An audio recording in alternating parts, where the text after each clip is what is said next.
नमस्कार पशुपालक भाइयों एवं युवा उद्यमियों जो नए डेयरी फार्मिंग के बिजनेस में जाना चाहते हैं। मैं आज उनके लिए लाया हूं एक ऐसा वीडियो जिसमें पावर पॉइंट प्रेजेंटेशन के थ्रू मैं आपको डेयरी फार्मिंग कैसे करना है, उसकी हाउसिंग में क्या करना है, ब्रीडिंग कैसे करानी है जिससे हम अच्छी नस्लों को अपने घर पे ही पैदा कर सकें, और हम क्या खिलाएं जिससे हमें मैक्सिमम प्रोडक्शन मिले, और डेयरी फार्म का मैनेजमेंट कैसे होता है। और इस वीडियो में हम मुख्यतः देखेंगे कि एक नए एंटरप्रेन्योर के लिए, नए उद्यमी के लिए डेयरी फार्म की शुरुआत कैसे करते हैं, उनके बिंदुओं पे हमने बहुत डिटेल से चर्चा की है, जिसमें आपको इतनी लाभदायक जानकारी मिलेगी कि हम अपने घर बैठे रिसोर्सेज से कैसे एक अच्छा मॉडर्नाइज डेयरी फार्म स्टार्ट कर सकते हैं। तो हम सबसे पहले शुरुआत करते हैं डेयरी फार्मिंग के बारे में कि डेयरी है क्या। डेयरी इंडस्ट्री इतनी बड़ी इंडस्ट्री है कि जिसको फूड एंड एग्रीकल्चर ऑर्गेनाइजेशन के द्वारा इसको रिकॉग्नाइज किया गया मिल्क को कि ग्लोबल फूड है ये। मतलब इसमें जो तत्व हैं वो आपके शरीर को सभी तरह का न्यूट्रिशन प्रोवाइड करते हैं। और जब पेंडेमिक आया था 2021 में कोरोना का, तो उस समय लोगों की हेल्थ इतनी खराब थी कि लोग इजीली बीमार हो जा रहे थे। तो तब डॉक्टरों के द्वारा उनको सजाया गया कि आपको हाउ टू लिव हेल्दी। तो उसके लिए सबसे पहला जो कंटेंट उनको सजेस्ट किया गया था मिल्क था। तो हम जब मिल्क की इतनी रिक्वायरमेंट जब पूरे देश में हुई, तो हमें नए एंटरप्रेन्योर्स को आना पड़ेगा इस सेक्टर में जो कि हाईएस्ट मिल्क प्रोडक्शन करें, मिनिमम एनिमल रख के मैक्सिमम प्रोडक्शन और मैक्सिमम प्रॉफिटेबिलिटी रहे, और क्लीन और हाइजीनिक मिल्क हम अपने इंडिया के पॉपुलेशन को प्रोवाइड कर सकें। ये बहुत बड़ा अचीवमेंट होगा। जैसा कि MICR मेडिकल काउंसिल के द्वारा MICR के द्वारा रिकमेंड किया गया है कि मिनिमम 400 ग्राम पर डे रिक्वायरमेंट होती है, तो हम इंडिया में 407 ग्राम पर डे पर कैपिटा हर इंसान को इतना दूध मिनिमम रिक्वायर्ड होता है, तो वो हम प्रोवाइड कर पा रहे हैं। तो ये बहुत बड़ा अचीवमेंट है। और पूरी दुनिया में भारत मिल्क प्रोडक्शन में सबसे हाईएस्ट प्रोड्यूसर है और 198 मिलियन टन मिल्क प्रोडक्शन होता है एनुअली अपने देश में। तो अब हम आते हैं कि डेयरी में जो GDP में क्या कंट्रीब्यूशन है डेयरी का, क्योंकि जब तक हमें इकोनॉमिक्स नहीं पता होगी तब तक हम डेयरी फार्मिंग स्टार्ट करने के बारे में नहीं सोच सकते हैं। तो डेयरी फार्मिंग की इकोनॉमिक्स है कि GDP का 5% हिस्सा केवल डेयरी फार्मिंग से आता है, मतलब एनिमल हस्बेंड्री सेक्टर से आता है। तो उसमें डेयरी फार्मिंग का बहुत बड़ा रोल है। लगभग 7 करोड़ रूरल फैमिलीज को जो एम्प्लॉयमेंट मिलता है वो डेयरी सेक्टर की वजह से मिलता है। और इसमें लैंडलेस और मार्जिनल फार्मर्स, गरीब लोग जिनके पास जमीन नहीं है, वो इसमें सबसे ज्यादा इंडल्ज रहते हैं डेयरी के बिजनेस में, क्योंकि उनके पास जमीन तो है नहीं, तो वो पशुओं को पाल के अपना जीवन का निर्वाह करते हैं और उनको डेली की इनकम होती है इस मिल्क के बिजनेस से। और भारत दुनिया का सबसे ज्यादा तेजी से डेयरी सेक्टर में ग्रोथ करने वाला देश है। भारत की डेयरी सेक्टर में ग्रोथ रेट 20% मिल्क प्रोडक्शन में है, और जबकि दुनिया की ग्रोथ रेट 2% है। तो हम इस चीज को अचीव तब कर पाए, हमारे वेटरनरी डॉक्टर्स और हमारे AI वर्कर्स ने AI का कार्य किया, जिससे नस्ल में सुधार हुआ और भारत दुनिया में नंबर 1 और तेजी से ग्रोथ करने वाली कंट्री है।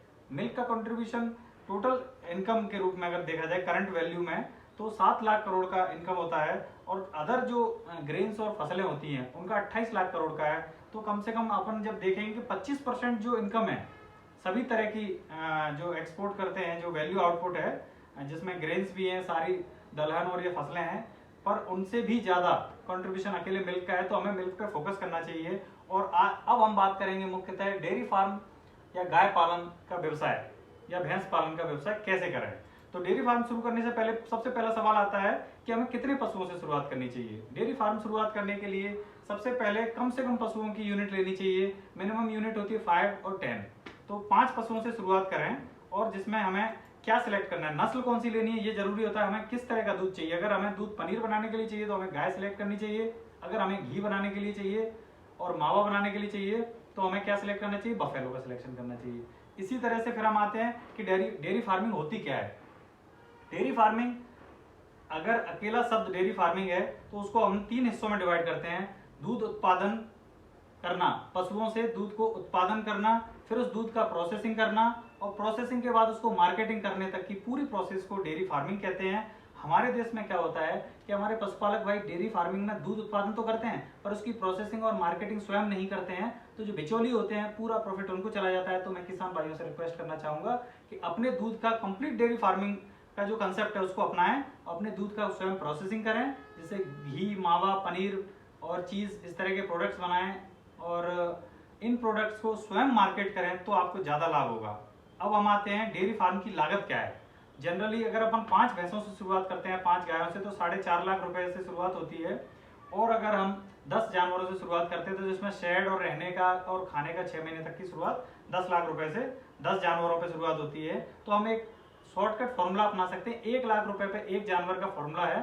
तो इस तरह से हम जितने जानवरों से शुरुआत करेंगे उतने लाख रुपए की हमें आय होगी, और सॉरी इन्वेस्टमेंट करना पड़ेगा। अब हम आते हैं डेयरी फार्म में गाय या भैंस खरीदते समय कुछ खास बातें ध्यान रखनी चाहिए कि उनके अडर का साइज क्या है, प्रोडक्शन क्या है। हमें जनरली जब भी जानवर खरीदने जाएं तो हमें ये देखना चाहिए कि वो 51 अवस्था में खरीदना चाहिए, लास्ट मंथ ऑफ प्रेगनेंसी होना चाहिए।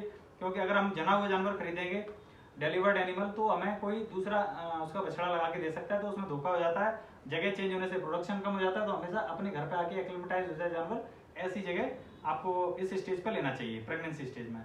पशुओं के लिए जगह की व्यवस्था करना चाहिए, आपको एक अच्छी जगह वेंटिलेशन वाला हाउस रखना चाहिए जिससे कि उनका रख रखाव अच्छा हो, खाना पीना अच्छा हो।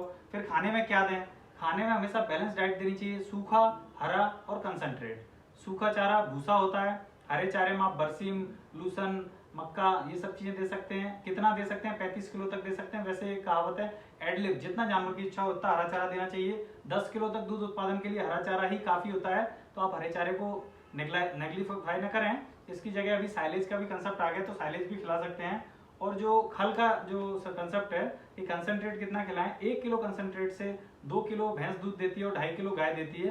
तो आप इस मान से कम एक जानवर को डेली का 3 किलो खल खिलाएं, तो आपको 10 लीटर से ऊपर दूध उत्पादन होगा। अब इसके बाद हम आपको बात करेंगे कि जैसे कि मैं पशु चिकित्सक हूं, तो मैं दूसरों से भी, किसानों से रिक्वेस्ट करना चाहूंगा कि आपके क्षेत्र में जो भी पशु चिकित्सक हैं उनको कम से कम एक 7 दिन की विजिट कराना अनिवार्य है, जिससे कि हमें अपने फार्म के मैनेजमेंट, डिसीजेस और प्रिवेंशन के बारे में जानकारी मिले। और हमेशा डॉक्टर से लिखवा के ही दवाइयां मेडिकल से लें, अपने मन से ना लें।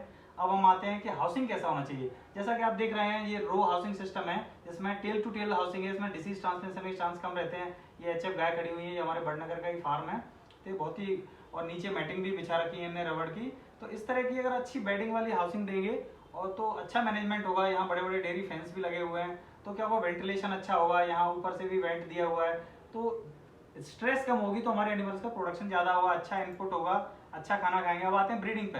ब्रीडिंग में जैसे कि हमारे यहाँ गिर नस्ल का बहुत ट्रेंड है, तो गिर गाय के ये बुल है, तो ये अपने इंगोरिया में ही है, वहां से लिया गया फोटो है।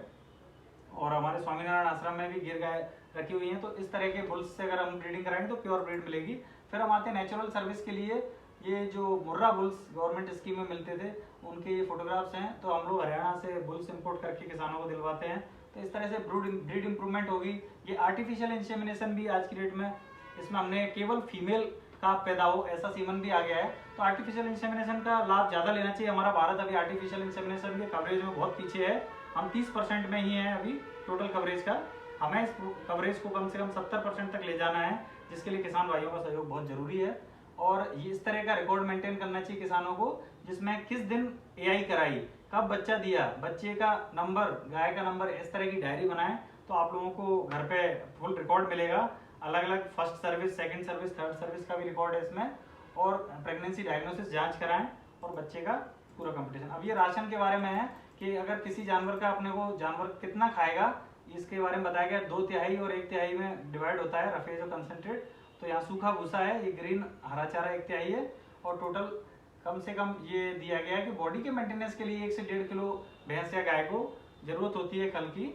और दुधारू जानवर को 2.5 से 3 किलो के लगभग कंसंट्रेट राशन की जरूरत होती है। और मिनरल मिक्सचर पर डे 50 ग्राम खिलाएंगे, तो आपका जानवर रिपीट ब्रीडिंग की समस्या से नहीं जूझेगा और स्ट्रेस नहीं होगी और उसकी इम्यूनिटी अच्छी बूस्टेड रहेगी। तो हमें डॉक्टर की जरूरत नहीं पड़ेगी, मेडिसिन का खर्चा नहीं करना पड़ेगा। ये 400 किलो की अगर एक एवरेज जानवर है तो उसको कितना खिलाना चाहिए, ये पूरा फॉर्मूला मैंने आपको दिखाया।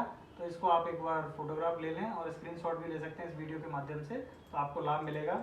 ये पशु पोषण के ऊपर मैंने हिंदी में भी ऐड किया है कि जो हमारे ग्रामीण अंचल के लोग हैं जिनको हिंदी अच्छी समझ में आती है, तो वो देख सकते हैं कि 40 किलो बरसीम और 15 किलो जई और 1 किलो भूसा, इस तरह का अगर कॉम्बिनेशन भी खिलाएंगे तो भी आपको 10 लीटर दूध आराम से मिल जाएगा। अब हम आते हैं कि जानवरों में बीमारियों को कैसे रोक पाएंगे।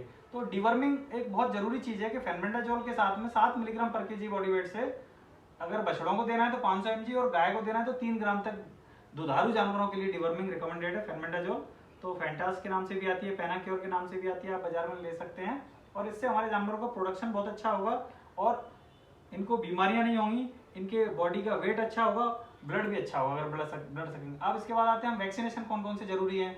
जो हमारे यहाँ एंडेमिक डिसीजेज हैं FMD, HS, BQ और ब्रुसेलोसिस, तो इनका टीकाकरण जरूर कराएं। ये हमारे पास में दिख रहे हैं, ये कृषि विज्ञान केंद्र के साइंटिस्ट हैं, प्रोग्राम कंट्रोलर, ये खुद प्रेजेंट होकर वैक्सीनेशन करा रहे हैं। तो आप किसान भाइयों को भी देखना चाहिए, जब वैज्ञानिकों को पता है कि हमारे फार्म पे वैक्सीनेशन कराना चाहिए, तो आप लोगों को भी इसी तरह से वैक्सीनेशन प्रोग्राम में हिस्सा बनना चाहिए। FMD का वैक्सीन लग रहा है।